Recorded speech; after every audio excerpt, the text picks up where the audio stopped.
Hi, I am Brandi. Welcome to Live Right Tonight. Today I have Shawn. Shawn, how you doing? Good.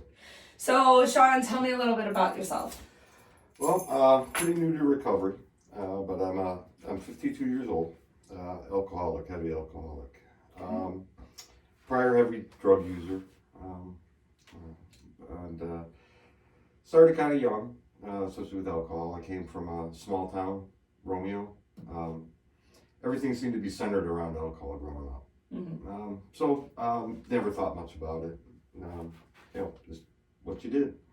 Which led into heavier drugs and things like that. And um, you know, uh, I was an average kid. Just an average student. Like anybody in a small town, and like I said, everybody drank and everybody had fun and didn't think much about it. And as life kind of progressed, I became pretty successful in the world as a broker. Ups and downs throughout my life, but I was always alcohol was always a big, huge part of my life. But somehow there's that stigma if you have money and you have success and you're not living under a bridge drinking out of a little brown paper bottle or a brown paper bag, it's okay. You can drink every night and it's all right because you go to work. And, through a series of events that happened in my life that I was kind of unprepared for, that addiction kind of surfaced itself, especially during 2020. Okay. And I call myself an addict more than an alcoholic because when I look back at my life, I was an addict in everything I did. When I did cocaine use, it wasn't a little bit; it was excessive. When I decided to cut the lawn or take care of my lawn for that, obsessive. Foot on the gas no matter what it was that I did. I can't sit down and eat a box of cookies. I got to eat all of them. From the beginning, I got a half-gallon ice, you got to eat it all. Right. And through treatment, I realized that's an addictive behavior. Yeah. It's which I didn't know it. And with work was the same way. 18 hours, drive, success, and wasn't healthy. Especially if you define yourself by it, bottom falls out. Especially during 2020 lockdown. At the time, they didn't consider brokers essential. So it was kind of bizarre. Because as we know, the whole world revolves around finance, how that was indeed. And then that previous August, my wife had left. And I had 3 little kids at the time in 2020. They were like, 5, 7, and 10. So I had an empty house that I was coming home to, I was living in because lockdown, nothing to do. And that addiction just got worse and worse, and I came out of it, and I couldn't pull out of it. Work started to fail.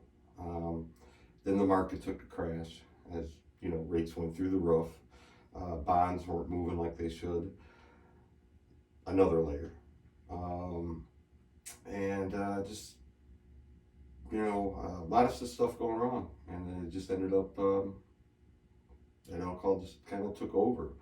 And I thought I could control it, and I couldn't, because when I wanted to give up the drugs, the hard drugs and the cocaine and the crack, I dropped it. I mean, there was a series of really bad things that happened. And we don't get any war stories, but like really, really bad things, like, thinking I'm different than everybody else, but here I am, 4 o'clock in the morning, can't call my dealer, so, we'll find a prostitute, and the prostitute will know where to get the drugs, and then, get robbed and a gun put in the windows, and I'm like, what am I doing? This is insanity. So I just stopped it. And then I had 2 friends that I started with the heavy drugs. Now they've recently passed, both of them, 2 of them. One a very dear friend, I'm still friends with their mom. I don't know the whole story, what happened to him, because I had cut him out of my life. But here's the sad part. I do know that he, from what I've heard, died in a hotel. And right before I decided to go into treatment, I was in that very hotel because I had lost everything by this time. Right. I had lost everything. Couch surfing. At one point, $50,000, $80,000 in the bank. Living a life that most people say, oh, I want to be that person. Wow, if I only had. And I hear this a lot too. I'm kind of bouncing around, but I hear a lot now that I'm in recovery. Yeah. If I only had this, I hear people say this. If I had this, if I had this, and I talk to a lot of them. I'm like, you're wrong because I had all that. It doesn't matter. It doesn't matter what you have. An addiction's an addiction, Mm-hmm. and it's going to take you one way or another. Yep. And it's going to take all that too. Yeah, everything. Everything. Every my self-esteem. I mean, if you knew anything about me, people would say the one thing about that guy, he is more confidence than he needs, and he can't even fit through the door with his head. And I ended up, like I said, in a hotel room, and I called 911 on myself. And it was the first trip to the hospital. I'd been there before. This time it was different. They checked me in. They did my blood work twice. I was a 0.65 and a 0.61. Should be dead, but I was walking. And the addiction was the alcohol was so bad. As I'm waiting for 911, I'm drinking the last of the liquor as fast as I can. It got to those kind of levels. And as messed up as I was, I decided that, you know what, I have to go to treatment. And I had tried a year before at a big one, and it seemed like a prison yard. Right. It was bad. It was 100 people, not me. And Right. I ended up going to Eastwood, and they're small, 30 people, and it really, really worked. I really got a message. I got still 3 kids. I never abandoned them. I always saw them weekends and one day a week, and I'd been sober up just enough. But now that I look back, I wasn't. Right. I wasn't myself. I wasn't the old Shawn from the goofy dad, and I wasn't because I was a super active dad. I wasn't.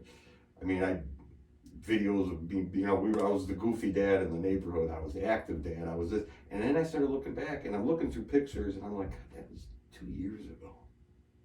Like, what have I done? And all these things led to me to get treatment. And for someone like me, it was very, very, very difficult to go to treatment because of my friends.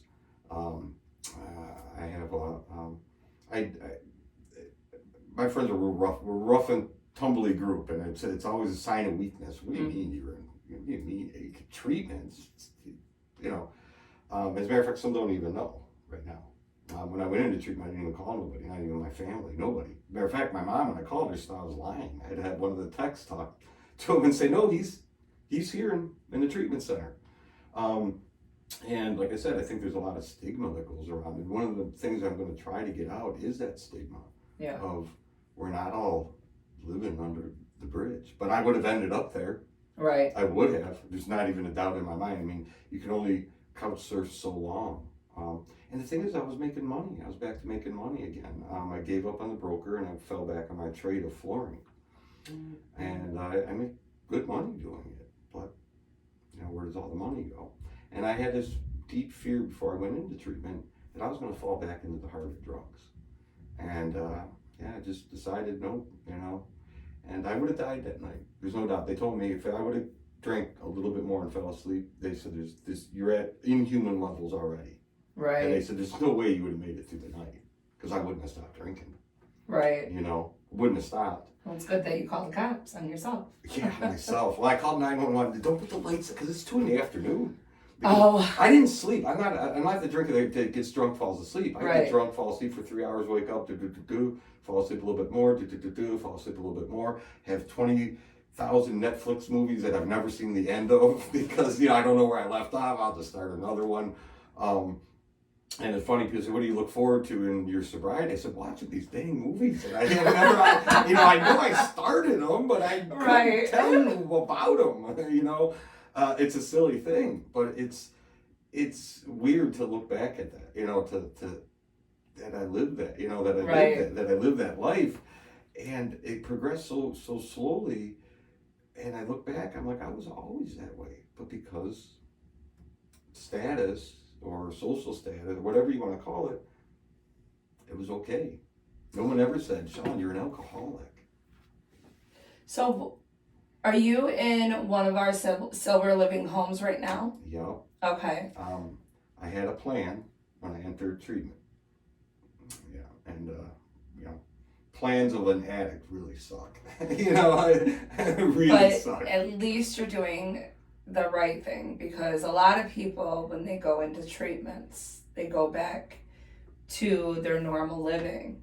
And the thing is that you can't go back to your normal living, because that is where you ended up in a treatment in the first time. Right. You have to change everything. Yeah. You have to change your surroundings, your environments, everything, Mm-hmm. if you want this sobriety to work. I agree. Now, when you're saying you're new into sobriety, Mm-hmm. how new are we? 60 days today. Congratulations. Well, thank you, but I was a binger. So for me to go 60 days, like in my mind, because I've done it 1,000 times, I've done 6 months, white knuckling it. But it's different this time.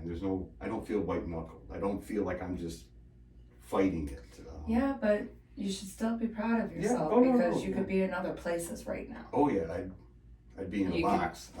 There's no doubt. There's no doubt. You could be that person under the bridge holding a liquor bottle in a brown paper bag. You know what I mean? So you should be proud of yourself, because no matter how many days or hours, it's still better than where you were. Oh yeah. Yeah. So don't sell yourself short. And don't ever sell yourself short, because you're doing, again, the next best thing. Mm-hmm. You were hesitant to come here today, and what'd you do? Yeah. You're here. So Because you're making I'm steps hoping that to doing something that it'll better. help somebody. Yeah. And That- not that's even afraid that. to So get you in. never know. This could even help you too. It is. For sure Watching, when we're done and this gets, aired and everything, this could probably even help you and make you realize, be like, damn, that is me. That is my story. I can't believe I'm hoping there's one person that says, I can't go into recovery, I can't go into the treatment center because, I have a house, I have a family, I have friends. What would they think of me? What would they? And so they avoid it until there's because of that. So stigma. you lose all of it then. Because you will lose it all. There's no doubt. I couldn't have. When all those things happened, I was blaming them all for a long time. I'm not saying they're not catalysts, but I didn't deal with them. I didn't deal with life as it was hitting me, and they were hitting hard. But I should have been able to have the tools to pull out of it. But I didn't, because I was in the middle of addiction. But you see, and that's the thing. Absolutely, you were in the middle of addiction, because do you really think when you're in full blown addiction, do you think you're gonna have these tools? Right. No, you have to go to sobriety. You have to Right. get sobriety. You have to go to these meetings. You have to go to the treatments. Mm-hmm. To get these tools, because they just don't be like, here's a toolbox. Learn how to use them. Yeah, but it doesn't come that But way. here's the thing, and speaking with the counselors and with my peer recovery coach and people, they're like, you have as much information as any counselor or tech here. I've always known it, and I've helped so many people get into recovery, which is crazy over the years. I took a girl over to Sacred Heart. I took another great friend over to Maple Grove, that I convinced them, dude, you got issues, you need to get it. Crazy, but because and people would always gravitate towards me for financial help. That's what I did. But then past clients would call me for relationship helps, addiction helps, And, but then here you are. Yeah, and then losing all of that. Yeah, and then even the person that I married, I look back at it, I found the most broken person I could find. And I realized a little bit that I was probably fixing as long as I could fix everybody else. Trying to fix everybody else, trying to fix you. Yeah, exactly. Yeah, and I look back at it and I'm like, that's what I was doing, and it kind of gave some validity to my addiction, because I'm not that bad. I'm not that person. Like I said, so I would look back and I'm like, I was pretty much in active addiction my entire life. And it's not saying that it wasn't encouraged to be an addict, but my dad drank. Both my grandparents died in a hospital 2 weeks apart from each other without knowing the other one died from alcohol. And other sides of the family, it's rampant. Grandfather kicked it many years ago before he passed. I mean, we're talking 40 years. But stories of his alcoholism is, legendary. Right. But I always somehow, I'm different. I don't know. I don't know how. and I'm sure a lot of people that resonates with that. Oh, I'm different. And they can look back at a time in their life before they hit that kind of bottom and say, man, I was always this way. I just didn't know it because I had other things, success Realizing or that work you weren't or different. You just thought you were. Yeah, and as a matter of fact, because you were managing where you think you were managing absolutely life. right. When you weren't, you were just showing up. Oh yeah, well yeah. But you weren't managing it. No, and when I look back at all the excuses and and I had a job that afforded me that I didn't have to punch a clock, which give an addict a lot of money and a job they don't have to punch the clock. Are you kidding me? Show up, don't show up. Still getting you're paid. still getting paid. Because it's all on you. Your commission work and your percentage, as long as you kind of stay in touch with the clients and people. And I worked the West Coast, East Coast. My job was 24 hours a day, 7 days a week. And alcohol's rampant in my industry. Rampant. I can tell you 5 people up right now go, you need to go, you need to get help, or you need to stop. And but because it's so acceptable, especially in a high-end finance, they make movies shows like Mad Men. What are they doing every episode? Sitting at their desks. We need to talk. Pour open a liquor. That's how it was. I mean, we had liquor at work. We work late. Boss has liquor. Crazy. We were above the Morton Steakhouse in Troy, the Tryon building. I don't know if you're familiar with it. I've heard of it. Yeah, the Morton Steakhouse is right downstairs. You guys want to take a break? We'll go downstairs. We'll have liquor. We'll do some shots. We'll go back to work. As a matter of fact, my dad did when he felt that you became a man, there's a Irish tradition. And the old Irish tradition is you buy a bottle of liquor when your son is born. And the tradition is you bury it, probably so it doesn't get drunk. It drank over the years. Whenever you feel your son has become a man, whatever age that is, it's not just because of chronological at 18, you break that bottle open and you drink it from the top to the bottom with your father. You can ask him anything. He has to answer you honestly. And after that, he has to now look at you as an equal. And so that happened with me. I didn't even know it. I joined the Marine Corps in 1989, and my dad said, "You're a man now," So, but that's how much alcohol played in part in my life and my family of everything. So it was never thought of it being drunk or hungover or that's his life. Yeah. That everybody does it, and they don't do it. I mean, I'm going to events now where everybody's sober. I didn't even know people did this. I'm not joking. I had no idea. I'm like, it's like, oh my God, I can have fun without drinking? Yeah, I mean. This is amazing. Right. Hey, you want to help me move? Sure. You buying the beer? Yeah. We're going out on the boat. All right. I'll bring whatever. I'll bring the booze. It didn't matter what you were doing. Yep. It did not matter. Everything that you did before, everything evolved around drinking, and like we had that conversation. It was like, oh, I have to build, an addition. Mm-hmm. Come on over. I got the booze. I'll cook some food. Absolutely. That's just, and it's funny that you say that because it's still like, I still see it, some in my family still do it that way. It's an older school way, but it's like, now it's like, oh, I'll cook food, I'll have some water, and right. And well, they're just like, okay, right. And right. My eyes, like, if you want to, you could bring your own shit. I ain't supplying your booze. I got food and water and juice and pop. You're good, Mm-hmm. But still, I totally understand. And I'm not saying people can't do it because they can drink like normal people. They'll drink 3 or 4 beers in the 3 hours. And call it a day. I won't.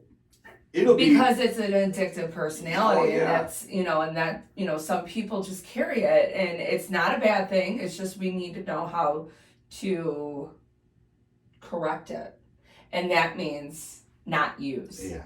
Right. Because no matter what, we have that addictive personality. It doesn't matter what it is. So let's do it the right way and not use and put our addictive personality into something else that's helpful for us. Well, that's what I'm saying. I think the reason that alcohol didn't take such control is because they dumped it into work. And they dumped it into, I'll give you an example. I mean, people say it's obsessive, and maybe some people do have that obsessive, and then some of them it's addictive behavior. I had moles one time in my yard. I got this great big yard, and I go insane. I'm doing everything. right, and all the neighbors know it. Oh, he's out hunting moles, and I got to the point where I'm filling my lawn with propane and lighting it on fire. The lawn's blowing up. I'm living out in the suburbs, and the neighbors, what are you doing? I'm like, I'm gonna get these moles. And I look back at it, and I'm like, that is absolute addictive insanity behavior because I'm doing something completely insane that nobody else does, Let me down south. You didn't know that you could just put a metal pole in the ground and take one of those, what is that, the pie pans? No, none of that metal stuff. powder. None of that stuff works. It does. I tried I never that, but I've tried everything. Yeah, no, it does because the banging rattles and they have very high hearing that it actually pierces their ears, so they run away from it. Well, that's kind of what ended up happening. See, I grew up with farming, so I knew all these tricks. Well, I had a dog, right, a beagle, and I had this long lead, and in that circle where she can run that 50 yards, there's no moles because of the vibration. So I do know that works, but I have this giant yard, so they just move from one part I'd have to have pie pans. My dad has them all over. He has them in corners. He has one in the center. He has them all in his garden. But it's funny. But yeah, no, that's one of the biggest things. He just ties a little thing to the thing, and he does a chain because he's like, I'm making all the noise. Right. He's like, it ain't gonna be no string. But see, like I said, but with me, it got to where I'm up at night. Like, you got obsessive because it was an addictive personality that kicked in. And then, I used to. And I always practice a lot of self-destructive behavior, always my entire life. The alcohol is just one thing. I used to build cars, old cars. I had a couple of them.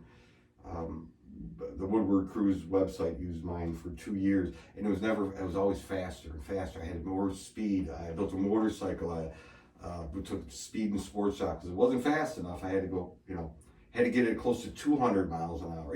Just everything I did, gas on to the excess, no moderation in anything. But I didn't, like I said, I keep reiterating, I didn't recognize that as all symptoms of kind of that addictive behavior. And it's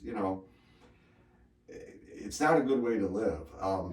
Because I didn't know how, it's either all or nothing. So, I'm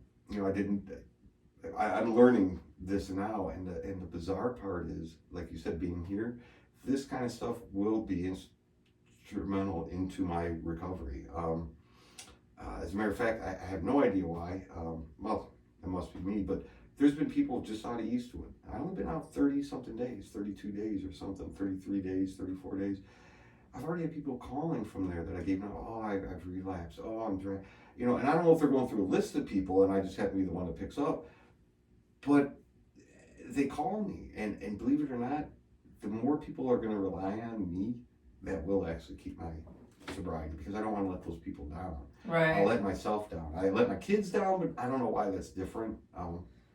Because honestly, one thing I've learned about an addiction, it doesn't matter who wants you to get clean. You have to do it for yourself. You're not going to make it if you don't do it for yourself.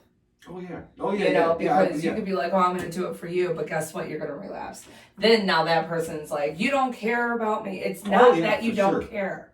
It's that you have this addiction. You have to be ready. You have to be the one that's like, you know what? I'm done. Yeah, that's why I called care. I am 100% done. I'm over this.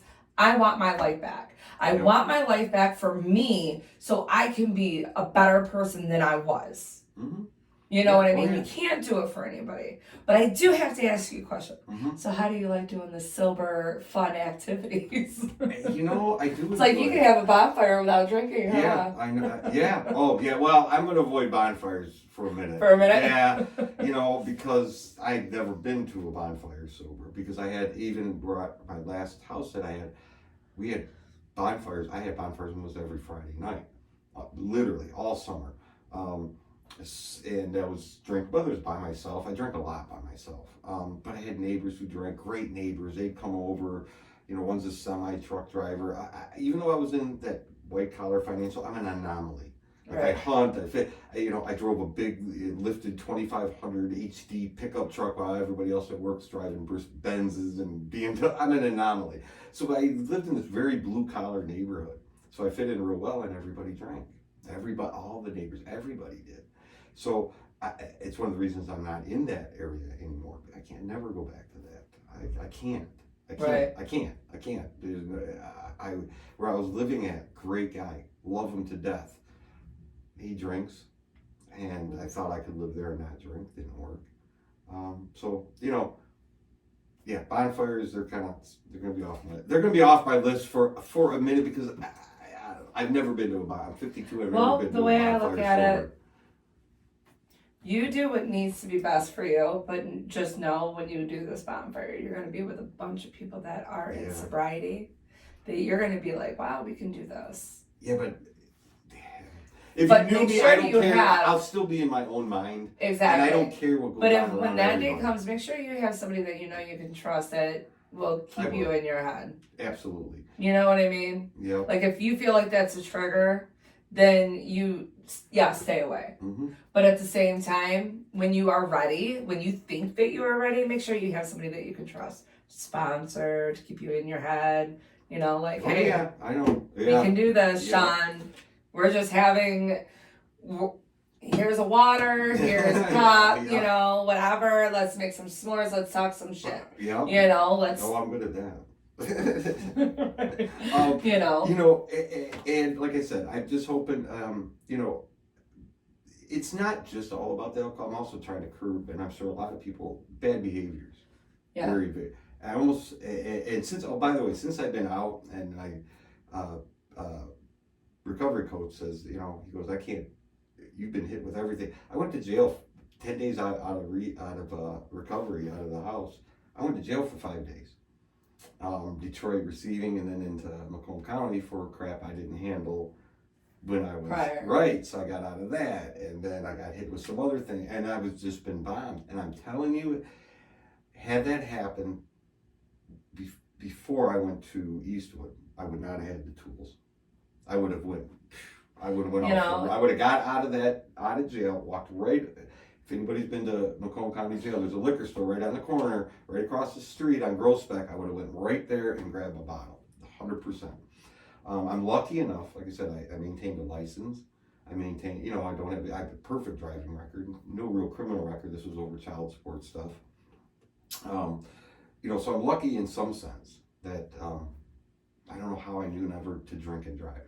I just never did. Did you ever see the movie Leaving Las Vegas? Yeah. Remember when he was with the shopping cart? That's how I shop for booze. I literally would throw a bunch of half gallons, pints, throw all this whiskey in the cart, some snacks. Okay, I'm gonna need some Gatorade. And I would just stock up and I'd have enough for weeks, 2 weeks, and then I just, crazy, right? Lunacy. Look back at it, and without getting too deep, I really think because of this stuff that I was going through, the divorce, the betrayal, finding out all these horrible things that were going on, it really sent me over. I think I was slowly killing myself. Right. Like leaving Las Vegas. I really believe that's exactly what I was doing, because I didn't have the guts to, so, and I thought, well, maybe if they find me like this, it'll somehow be okay, because it numbed you so much that you were not feeling. Yeah, and then when I tried to get sober, it would be when I'm not lying, it would be like 4 days, couldn't sleep, because I couldn't quiet my brain. And the only thing I could quiet my brain was with the alcohol. Because then you would be able to go to sleep for a couple hours. Yeah. Wake up. Oh, nope, that's still there. Yep. And during COVID, you couldn't even see a doctor. I couldn't even see anybody saying I can't sleep, I can't stop these racing thoughts. Even if, and like I said, going into it, I was an alcoholic, but a very high functioning alcoholic. Coming out of COVID, I was in full blown addiction. The only thing stopping me from living under the bridge was a little bit of money. Right. That was it. And then money dries up, so you sell the truck and you downsize a car and you squirrel that money, and you keep having these plans. And the one thing that none of the plans would work with continuing the addiction, continuing the alcohol. None of the plans were going to work. And like I said, hopefully this Live Rite is great. This support and the things, the activities, and we have a lot of activities. Yeah, they do. And I'm a super active person, so it works very well for me. And yeah, it's a whole different way of living. At 52, it's a completely, no idea. And I do have to say, my son, Connor, he's 13, he couldn't be more proud of me because I didn't even know how much he knew until I got better. And then he felt he could talk to me. Aw, Didn't even know it. that's awesome. Didn't even know it. Now, I thought I was hiding a lot from the kids. You ain't hiding crap. You're not hiding nothing. He knew. Yeah, so I'm getting healthy now, and the craziest part is I didn't do it for necessarily for them, but I knew I had to do it to continue a better life. Their mother is still very, very deep in addiction, alcohol, where they tell me, I mean, things that I've never done, like talking about killing herself and all kinds of things. But she's with she's more money than you could ever, multi-millions of dollars, through someone she's with. And that addiction still none of it's made it. She's still in this addiction. So my son now, they're saying, Dad, once you get better, we want to come and live with you. And they told me that last September, and I couldn't do anything in last September. I was living in Rochester Hills and barely scraping by, which led, believe it or not, you'd think you'd say, well, go get help. And no, it drove me deeper into depression. Yeah, and addiction. And now that you said you have to do it for yourself, but it is for myself so I can have my kids, and I have to get this for this longer term sobriety. I'm sacrificing a lot being at this 3/4 house. I can't see them overnight right now. There's a lot I can't do. But in the end, it's going to be a lot better. It's going to pay off. It's going to pay off. It's got to. And like I said, as long as you keep doing the next best thing. Yeah. It will pay off. Yeah, and that's what I'm hoping. And you will have, you'll have what you deserve because you're going to be the one giving it to yourself. Mm-hmm. Yeah. You know what I mean? And like I said, and then it's existential, it'll go to the kids. It'll go to the rest of the family. And like I said, a lot of people didn't know. I was really good at hiding things, like super good. And also, like I said, people turned a blind eye because how can he be if he was really an alcoholic, would he have this house? Would he have this? Would he take trips overseas? Would he have no, he can't be an alcoholic. Can't be. Because alcoholics aren't supposed to have anything. We're supposed to be under the bridge, drinking out of a brown bag.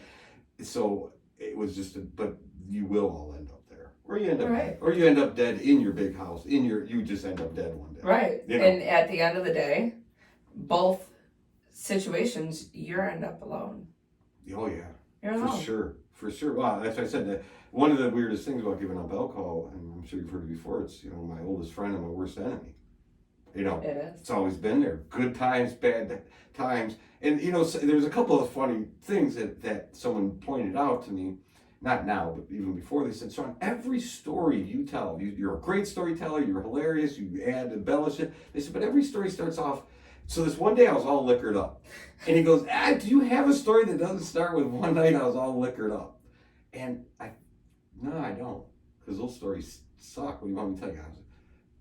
I can't even say I was cutting the lawn because I sat on my riding tractor with my Pabst Blue Ribbon and the holder and cutting the lawn, But I'm like, there's no good stories. You can't have fun without the liquor.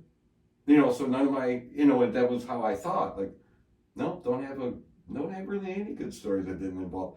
When I look back, those aren't good stories, those are bad stories. Right. Rolling cars. It was more of like, hey, I got a story for you. This is how retarded I was. Right, exactly. This is how irresponsible I was. Right. I gave my friend a concussion. We were on our way to this bar.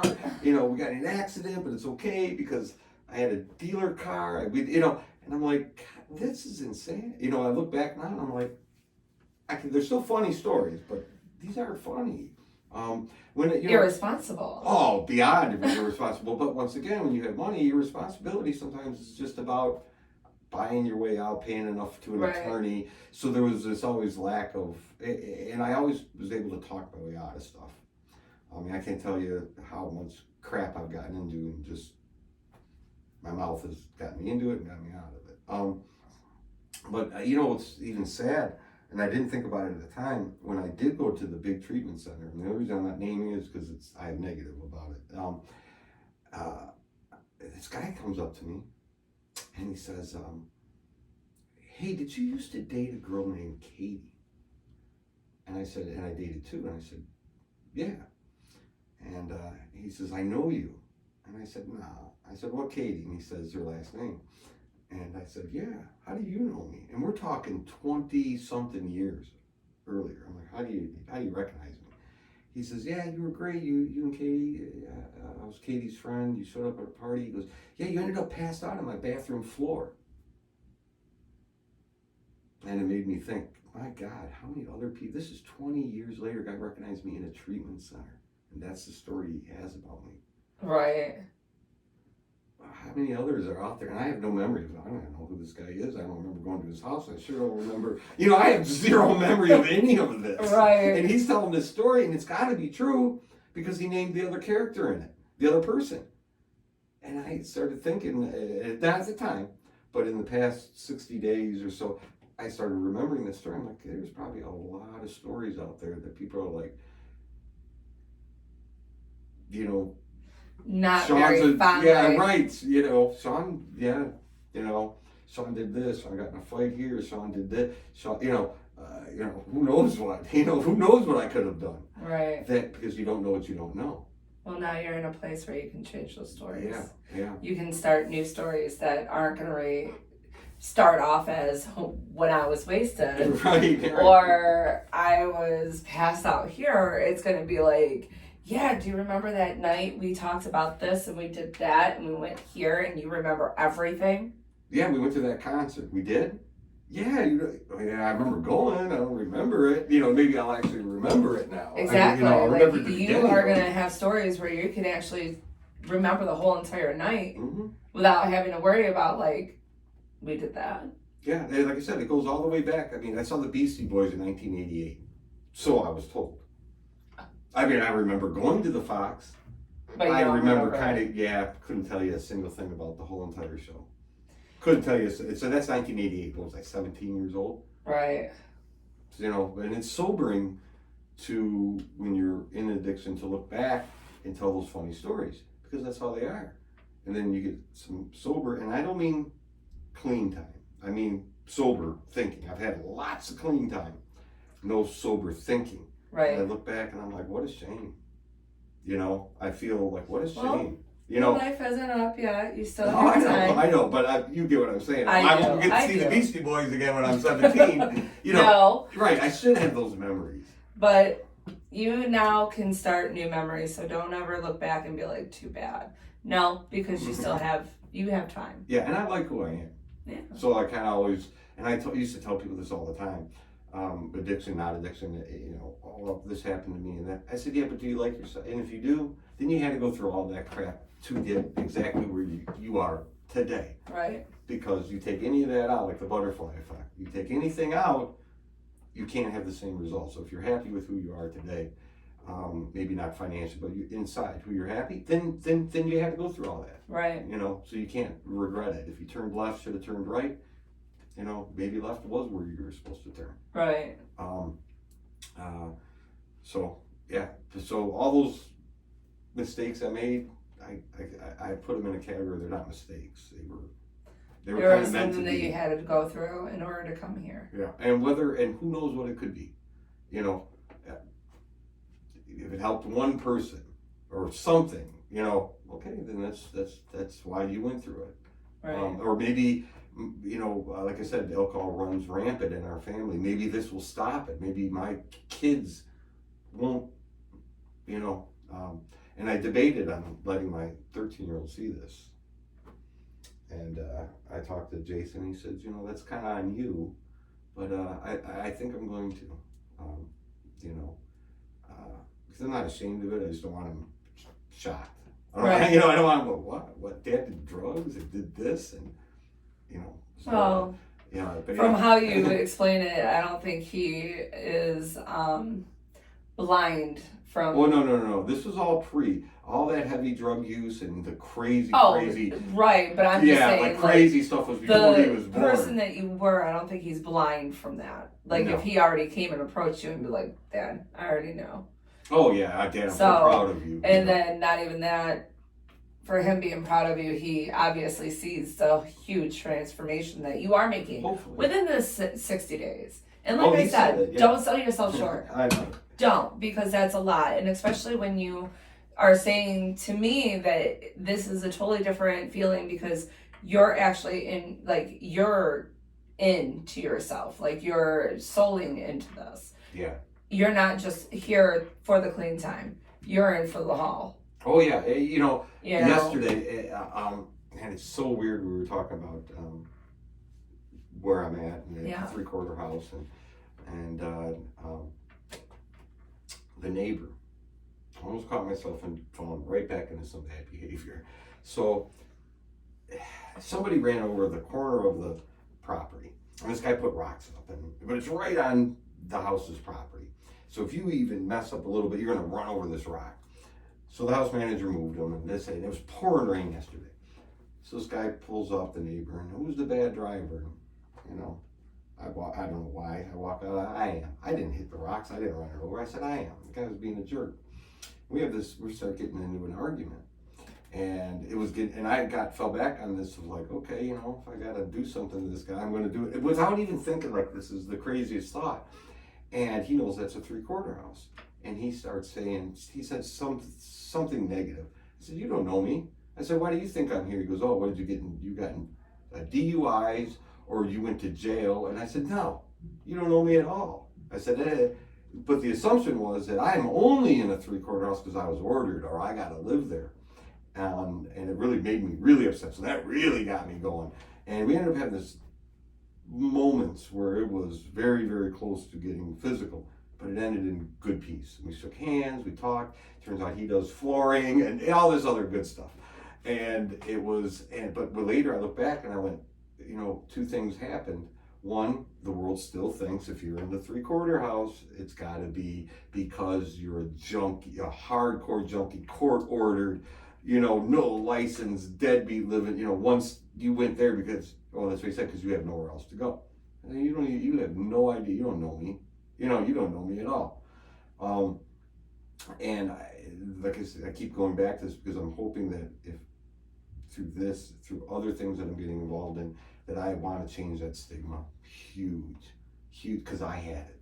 Right. I had it my whole life. And that's why I do these, because I'm trying to break the stigma that, it is possible for people to go from nothing to be successful, to be where they are today, and I just got to get it back. Like, you know what I mean? Like, I was right. I you here. were successful, but you still lost everything because of everything, your addiction. Everything. But at the same time, you'll give back that, but better because of the fact that you're not gonna have that negative, that weight on you of that addiction, just bringing you down little by little without you realizing. Yeah, what I mean? No idea. You're gonna be headstrong, focused, know what you're gonna know, you're gonna see, and you have tools now that you are truly learning how to use.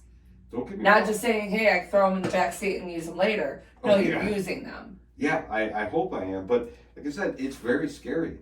Everything I did, like I said, alcohol, when I went for my federal test, I had a federal test licensing test, 75% fail rate. At the time, I got there's different levels of license. But anyways, along the short of the story was there was a debate at work. I said, and I had to renew this license and get this different level. And they kept saying, did you study? No. I'll just take it. And so it came down to it. I went to take it. That night I got a fifth of Jameson and I drank it from the top to the bottom, crammed, and was at Livonia at 6 a.m, took the test, and I got an 83 on it. I'm scared that was a crutch that allowed me to be loose enough to absorb information. So there's still, don't get me wrong, there's still a part of me that's kind of scared that, like, how am I going to function? You carry that information without the alcohol. The alcohol doesn't have answers for you. Just so you know, it's not a bottle of answers. I know, but I'm saying is everything I did had that. Any hard crisis, good, bad, or indifferent, I fell back to that alcohol. So I'm still, to say I went to treatment. It's not like my mom, like my mother asked me one time. She came to visit me in treatment. Do you think you're ever going to drink again? Mom, I don't know. She goes, well, then why are you here? Today you're not. Right. But they think it's, you go in like a primer car and it goes to a paint booth and it comes out candy apple red. Some people just don't understand it and don't understand the progress and the process, because one day, that day, no, I don't want to, but you can't predict the future. Mm-hmm. And that's one thing about in recovery, you should never go so far into the future because you need to worry about that day. You need to worry about that day, that moment in your next step. That's the biggest thing I'm learning, and even my recovery coach says the same thing. I really believe that if I run through enough scenarios in my head, and it worked good in business, if I can run through enough scenarios in my head, find all the faults in it, plug all the holes, I can control the outcome at the end. Nobody can control anything. Or I have a contingency for everything. I have an evacuation plan. I don't retreat. Having a secondary plan, trying to focus on something that's okay. But it's every aspect. But you also got to understand there's multiple other things that are in front of you that you have no control over. But I believe, you only have control over yourself. Yeah, but that's something I'm really, really, really working on. So something else I'm trying. The treatment is not just about the alcohol, which is a lot of people don't realize, and I didn't either. It's a whole encompassing learning to learn yourself and learn. And the reason I'm saying this about the control issue is it had I don't think this is any symptom of alcohol. It's not any symptom, but it's definitely a negative trait. That and the reason I was using that test, what we started was I'm not gonna lie, that I am scared when I look to the future of what will life be without alcohol. I'm happy for it, but don't get me wrong. That'll be all right. Yeah, but I'm sure a lot of people in it that had 30, 40 years of it go, what am I going to do without it? Like I said, I needed to take that to pass a test. I needed, I didn't. I didn't, but I thought I did. Exactly. Okay. That's what I'm getting at. Correct That's what I was going to. You didn't. I thought I did. Right. You thought you did. Right. So it's changing that mindset and that mind behavior. And I gotta believe there's a lot of people like me that say, "What will I do without it?" What will I do? You'll see how it goes when it happens. Yeah. Stop trying. I would not. If you call never worry about what's going to happen later down. Worry about what's happening today. Right. Worry about when we're done with this podcast. What are you going to do when you walk out this building? I gotta go to work. Okay. And then after that, I gotta go your to next 6 step. o'clock. Don't worry about nothing else until you get to work. And then when you get to work. Right. Then your next step is worrying about where you're going after work. 6 o'clock didactics. There you go. I already know where it is. So that's the thing. You only have to worry about today. Only worry about your next step. Don't worry about what the future is going to hold. You don't have no idea what the future is going to hold because you cannot predict your future. Right. Because you never know what's going to happen. Nope. You might even find yourself like, I don't even want to do that. I want to go this route. And you might turn a whole 180. Might. You never know what's going to happen. Because you never know who you're going to meet in this recovery family. I call it a family because that's what it is. It is. You never know who you're going to meet to where you might find another opportunity or a better opportunity. Yeah, that's. So. Yeah, I'm already I've already put feelers out to some investors, and there's already some things that I'm already working on because I say, well, we could do this, and we could, with a little tweaking, this could be done, and it's all around recovery. Uh-huh. And luckily I haven't burned enough bridges. I've had enough success in my life when I can reach out to these people with money that go, I have a track record. I have a great track record. I started a business when I was a kid, in my 20s, 30s, $2,500 loan from a girlfriend's dad, and I got offered by Auto One $900,000 and ended up settling with $1.1 billion. 30 years old. So I have a good track record with people. So you never know. You may see me around a lot more than you. Hey. And I'm not going to sit here and say I'm doing it because of softless reasons. I see a fantastic business opportunity, and at the same time, staying involved in the community, in the recovery community, staying involved in it, and accomplishing multi things that I need in my life.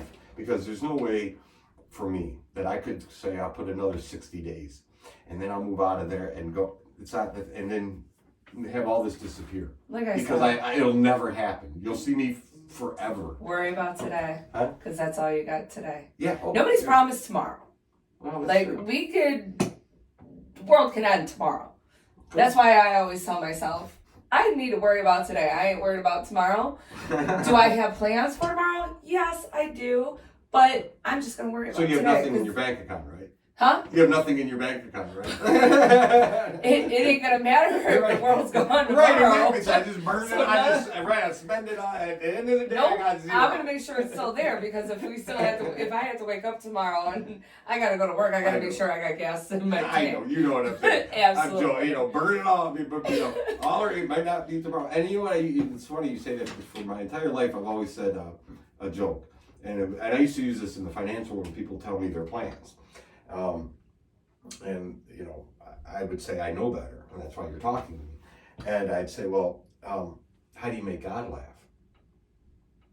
Tell him your plans.